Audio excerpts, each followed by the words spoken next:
Welcome to the City of Florissant podcast, where we talk anything and everything related to the beautiful City of Florissant. Hi, I'm Mayor Lowery. Welcome to another edition of the Mayor's Podcast Show. With me today is Dave Wiecher. Dave is the Vice President of Capri Pools here in St. Louis. Dave, welcome. Appreciate you stopping by today. Thank you for asking me to join you, Mayor, to talk about the pools. Yes, and I know you're very busy this time of year with the heat up and the pool industry is really hopping, but I do appreciate you stopping by just to spend a few minutes with us today. Okay, I appreciate you asking. And I know that you know a lot of history about our pools, our pool system here in the City of Florissant, whether it's Bangor, Coke, the James J. Egan Center. I know that you spent some time working on those pools. And certainly, you also know a lot about the Prop A that we have on the ballot August the 2nd and what it means to the City of Florissant as a community. So give me a little history about you and the pool industry. So I started in the pool industry in 1986 as a lifeguard, so 36 plus years. And then I ended up living in Florissant, so I'm very familiar with swimming over at Bangor and Coke in the old days when I was a young kid. Have many friends that are still lifelong friends that were lifeguards there. And from there, I kind of got more into, after being a lifeguard, I wanted to get into more ins and outs of a pool. So I went into the service side, service manager, and just kind of been involved my whole life. And here I am, the vice president now of Capri Pools, and we do construction and service. Very good. So you've got a lot of history with our pools here in the City of Florissant, obviously. Why don't we take Coke Aquatic Center? I mean, tell us about what you know about Coke Aquatic Center and, from maybe the beginning till really the end. I know that you did the last inspection on that pool about 4 or 5 years ago. So maybe you can tell us a little bit about Coke and what you've seen through the ages as to what happened there. So the city called us out a couple years ago to come out and do an evaluation on the pool because it had been shut down for several years already, or 1 or 2 years. And so when we went out there, we started testing pipes, found broken lines underground. We found some concrete heaving, a lot of areas where water loss could be. I believe you were losing over 30,000 gallons a day. It was a big voids in the concrete in some areas. We pressure tested some lines that were good, some were bad. And then in the filter room area, a lot of the chemical equipment and stuff was getting older. The motors were getting older, were going to need to be replaced. And that's just longevity and the lifespan of the equipment in those rooms like that. And so after the fact of the inspection, and then we looked at the slide towers and things like that, didn't look like they were going to be in very good shape for a while. And so the city decided to make the decision to close the pool down. And basically, I think the pool ran its lifespan with everything that was going on. You could have put money into it, but I think you were better saving your money to do something that you're working for now. So that pool was there for about 20 plus years. Is that about the lifespan of a pool like that, an aquatic center like that? Is you get about 20 plus years out of it, or should that have gone longer, or is that about right? 20 years is a good lifespan. Some go longer, some go shorter. You got to remember that Coke Park was one of the first water parks in town. So we are now in the process. St. Charles replaced their 2 water parks, which were newer than Coke Aquatic, I believe. And then City of Webster now is looking to replace their systems. Those were all the 3 that were really the originals. But over at Maryland Heights, they decided to do a major rehab, but they spent a lot of money on that pool, putting new filter systems in and really upgrading it. Their infrastructure was good, so they were able to do that. But other than that, I think you're at the span of all the pools that we're seeing around town.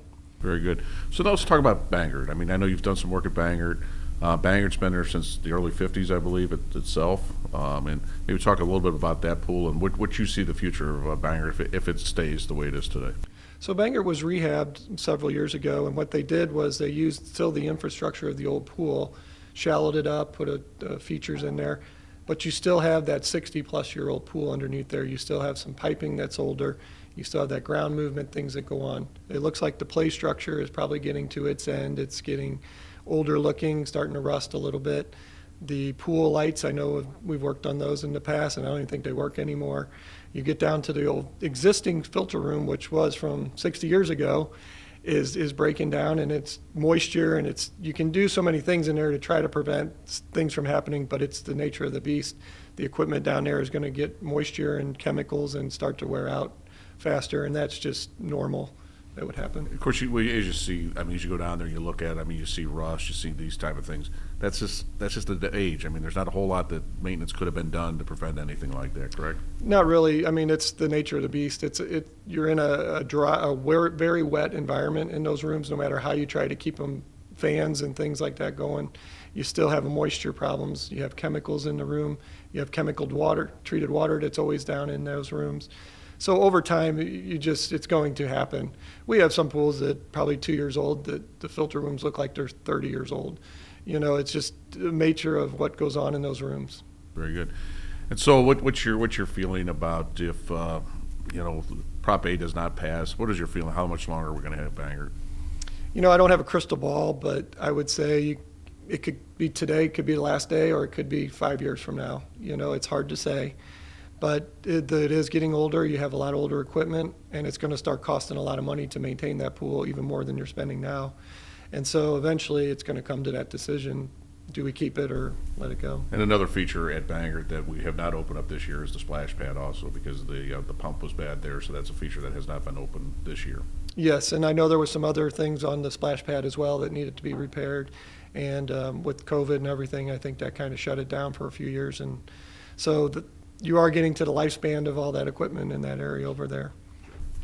So then what about the pool at the Egan Center? I mean, I think we're in fairly good shape there. I think we need some maintenance, but for the most part, I think we're okay at Egan, other than maybe some issues down in the pump room. And I think Egan, looking at that pool, is just your normal.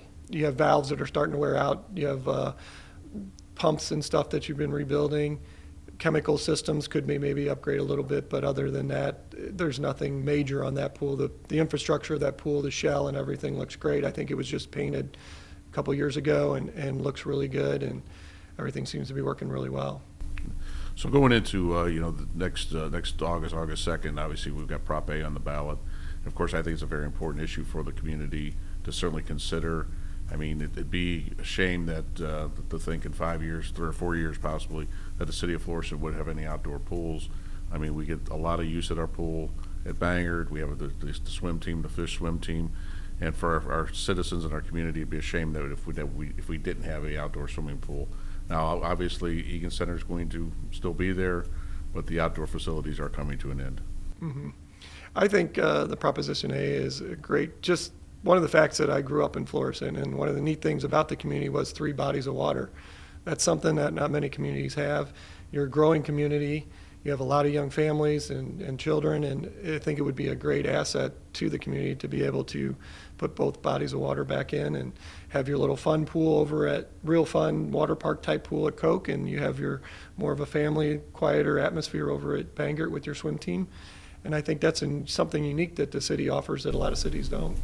You know, and that's something I know that the pool committee of the members of the council, that was one of the things they were really wanted to make sure is that we were able to put those 3 bodies of water back in place to service the entire community. You know, we have one on the west side of town, one more on the center side of town, and certainly the Egan Center. So they wanted to make sure that we were just a city of 52,000 people, that we're able to service the entire community.